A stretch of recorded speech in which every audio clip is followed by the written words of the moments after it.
لبیک اللہم لبیک۔ طواف سے متعلق وہ امور جو سنت سے ثابت نہیں لیکن ہمارے ہاں عام طور پر پائے جاتے ہیں۔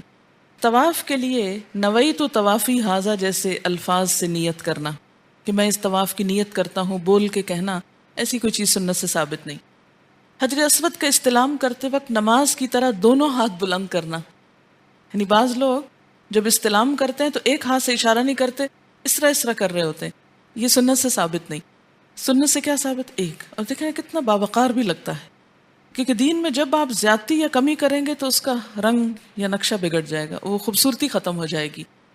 استلام کے بعد اللہم ایمانا بک و تصدیقا بکتابک و علی سنت نبیک کے الفاظ کہنا۔ کئی لوگ یہ لفظ وہاں کھڑے ہو کے بول کے ہلتے ہیں تو اس سے بھی ہجوم ہوتا ہے، ایسے کوئی لفظ سنت سے ثابت نہیں۔ دوران طواف سینے پر ہاتھ باندھنا جیسے نماز میں باندھے ہوتے ہیں ایسے باندھ کے چلنا، یہ بھی ثابت نہیں۔ بیت اللہ شریف کے دروازے کے سامنے اللہم ان البیت بیتک الحرم و نبیک کے الفاظ کہنا، یہ درست نہیں۔ دوران طواف اللہم اجعلہ حجا مبرورا و ذنبا مغفورا و سعیا مشکورا و تجارتا لن تبور یا عزیز یا غفار کہنا، یہ بھی سنت سے ثابت نہیں۔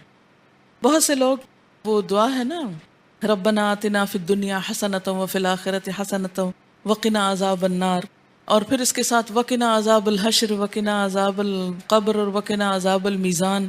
مجھے تو آج تک یہ سمجھ نہیں ہے کہ عذاب المیزان کون سا ہے، یعنی میزان کے وقت کون سا عذاب ہے؟ کوئی عذاب ہے ہی نہیں اس وقت۔ چلیے عذاب القبر یا عذاب الحشر تو مانا، لیکن عذاب المیزان کیا ہے؟ خود سے گھڑ لیا۔ اچھا پھر اس کے بعد کیا کہتے ہیں؟ یا عزیز و یا غفار۔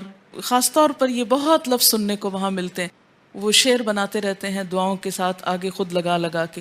تو ایسی چیزیں جو ہیں ان کو سن کے بھی اخذ نہیں کرنا چاہیے، کیونکہ وہ اتنا کثرت سے سننے کو ملتا ہے کہ بے ساختہ منہ سے پھر نکلنے لگتا ہے۔ دوران طواف رکن شامی، رکن عراقی یا مقام ابراہیم کا استلام کرنا، یعنی حجر اسود کے علاوہ دوسرے جو کارنر ہیں کعبہ کے ان کو بھی ہاتھ لگانا یا ان کو بھی چومنا، یہ درست نہیں۔ پھر آپ دیکھیں کہ اگر سارے کارنر آپ چوم رہے ہیں تو جس کو چومنا چاہیے اس کی پھر حیثیت جو ہے وہ برابر ہی ہو جائے گی نا۔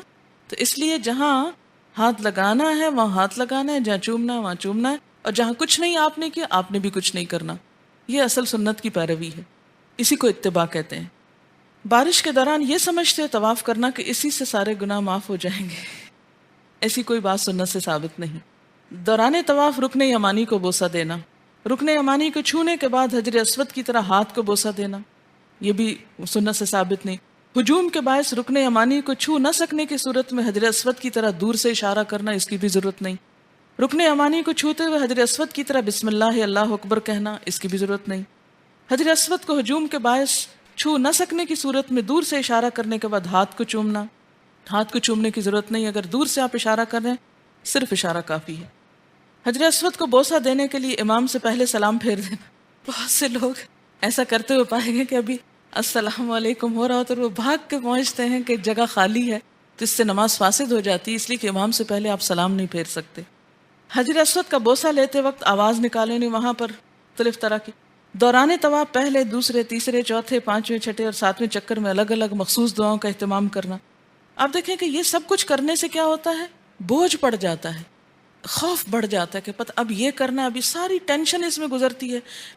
آپ صلی اللہ علیہ وسلم نے اتنا سمپل جو کام کیا اس کو ہم نے خود سے اضافے کر کر کر کے اتنا بوجھل کر لیا کہ یوں لگتا ہے جب تک یہ سارے کام ہوئے نہیں ہمارا طواف بھی نہیں ہوا۔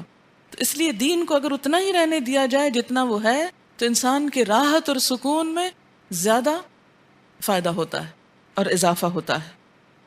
طواف عمرہ کے سارے چکروں میں رمل کرنا، صرف پہلے 3 میں حکم ہے، وہ کہے نہیں میں تو زیادہ طاقتور ہوں پورے میں کروں گا، تو یہ اضافہ ہے۔ پھر حجر اسود کے سامنے فرش پر سیاہ پتھر کی لائن پر ہی طواف کی 2 رکعت نماز ادا کرنا، یعنی کوئی جگہ مخصوص کر کے، اور لوگ چاہے بیچارے وہاں سے ہلاکت میں پڑے اور آگے سے بعض اوقات آپ کو پتہ ہے کہ یہ جو ایکسیڈنٹس ہوتے ہیں لوگ کچلے جاتے ہیں انہی حرکتوں کی وجہ سے، کہ وہ اپنی ضد پر قائم رہتے ہیں کہ ہم نے یہ کام یہاں کرنا ہے اور ادھر سے ڈھیروں ڈھیر لوگ آ رہے ہیں، آپ کیسے وہاں ٹک سکتے ہیں؟ اس سے پھر خرابی ہوتی ہے۔ حجر اسود یا بیت اللہ شریف یا غلاف کعبہ کو چھو کر اپنے جسم پر ملنا اور یہ عقیدہ رکھنا کہ اس سے شفا یا برکت حاصل ہوگی، ایسی کوئی چیز نبی صلی اللہ علیہ وسلم سے ثابت نہیں. ویسے یہ کہ محبت سے آپ دیکھیں، آنکھوں کو لگائیں، پیار کریں، کچھ بھی کریں وہ اور بات ہے، لیکن یہ سوچ کے کہ اس سے مجھے صحت ہوگی تو صحت دینے والا صرف اللہ ہے، اس غلاف میں کوئی صحت نہیں. حجر اسود کے سامنے دیر تک استلام کے لیے کھڑے رہنا اور بار بار رفع یدین کی طرح ہاتھ بلند کرنا اور بار بار بسم اللہ اللہ اکبر کہنا، یہ بھی درست نہیں. دوران طواف مطوف ہوتا ہے. کون سا باب ہے؟ مفاعل. کون ہے یہ؟ طواف کروانے والا. اس کا بآواز بلند دعائیں مانگنا اور حجاج کے گروپ کا پیچھے پیچھے بلند آواز سے اس کو دہرانا، یہ بھی سنت سے ثابت نہیں.